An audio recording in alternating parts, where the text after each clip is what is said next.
All right, so this right before the internet age, I think it's '85. You had host Doug Clark, and he had Walter Martin on. And they're talking about faith and different things. Anyways, different things, and this is how they handled. They had disagreements within each other. They had people trolling each other, spreading the wrong truth, and this is how they handled it. And on TV, like calling out all the lies, all the BS, and spreading the truth. So this is how truthers were back in the day before. They had only television to spread the word, and some were falsely spreading things, and he called them out on it. It's pretty good. I'm doing what I think should have been done a long time ago. He's wrong when he makes that kind of a blanket statement. He's wrong when he lumps Christians into the New Age movement. He's wrong when he does that. You can't put, or by inference put, people into New Ageism who are obviously not there. That's absolutely right. Because they use specific words or terms that are so-called buzzwords. I'm very pleased to hear you say this tonight. I'll go further, okay? Also, I believe Dave is in error when he condemns all psychology, all psychiatry. That's right. Because there are good Christian psychologists. Jim Dobson has done more for the body of Christ in psychology That's right.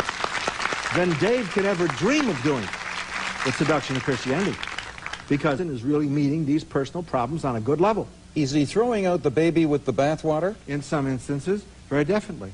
And when you lump Christians together, when you do this, you suffer from imbalance. Right. So the imbalance hurts the body, because people get upset and they say, well, I know that man, I know his ministry, he's not in the New Age. So obviously, Dave makes a mistake. And I told him that before the book was published, after hearing a lecture he gave. And I was on a panel with him, Evangelical Missions, dealing with the subject of the cults. We discussed it. He knows exactly where I stand. He's my friend. I love him. He's coming on my program. We're going to talk 2 hours. He's going to pound the table and disagree with me. I'm going to disagree with him. But at least, Doug, in the name of sanity, the First Amendment, and truth, people are going to hear both sides.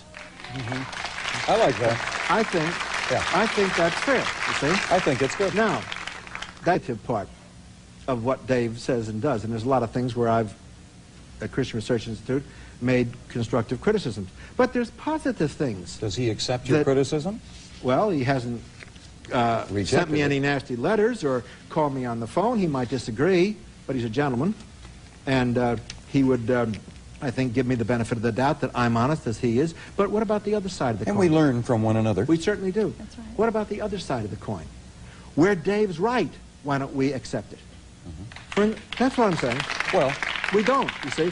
We do the same thing on the other side. We throw the baby out with the bathwater because we are afraid that if we say anything, a lot of people are going to be upset. Well, let me illustrate what I mean. I just quoted Hunt. I can quote him again, but let me quote again something that he said that I think is worth saying.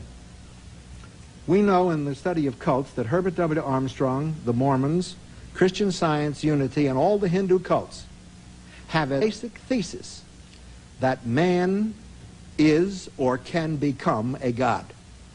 Every one of them. right. Now we know that. We know it's occultic, we know it's evil, and we know it's to be rejected. Isn't that right? Correct. Everybody agrees to that. Yes. All right, now, when Christians teach that doctrine, it is still just as evil. It is still just as wrong, and it must be spoken against no matter who they are. From Billy Graham on down to you and me at the bottom of the totem pole, if we're teaching false doctrine, which is exactly what the cults are doing, then we are subject to criticism. Well, it's like Paul said in Galatians 1, even if an angel from heaven come and preach any other gospel unto you, let him be accursed. Okay. That's exactly what you said. Then listen carefully. This is about Jesus Christ. Spiritual means separation from God. Spiritual death also means having Satan's nature. What is Satan's nature? John 8. He is a liar and a murderer from the beginning, and he abode not in the truth. Jesus defined his nature, right? Okay.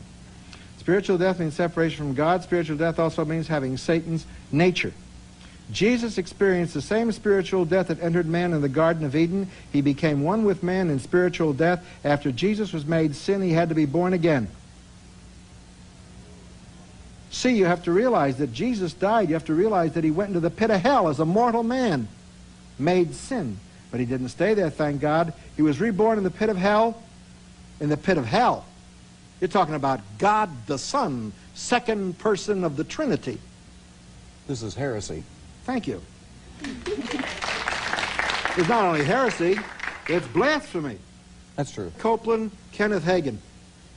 Said that? Yes, chapter and verse, tapes and everything. Now, why in the name of God do we not follow the biblical principle? If we're going to hang Dave Hunt for where he's wrong, let's admit he's right. But we don't wish to do this because we don't want to offend people. You can't use names. Since when? Hymenaeus and Philetus have erred concerning the truth. They teach the resurrection is past. They overturn the faith of the church. Didn't Paul say that? Right. Alexander the coppersmith had done me much harm. May the Lord reward him according to his works. Let me ask you a question then about the names you just named. Yeah. Do you believe these men are conscientious Christians? Yep. Born again? Yep. Love the Lord? Yep. Made a mistake? Doctrinal error.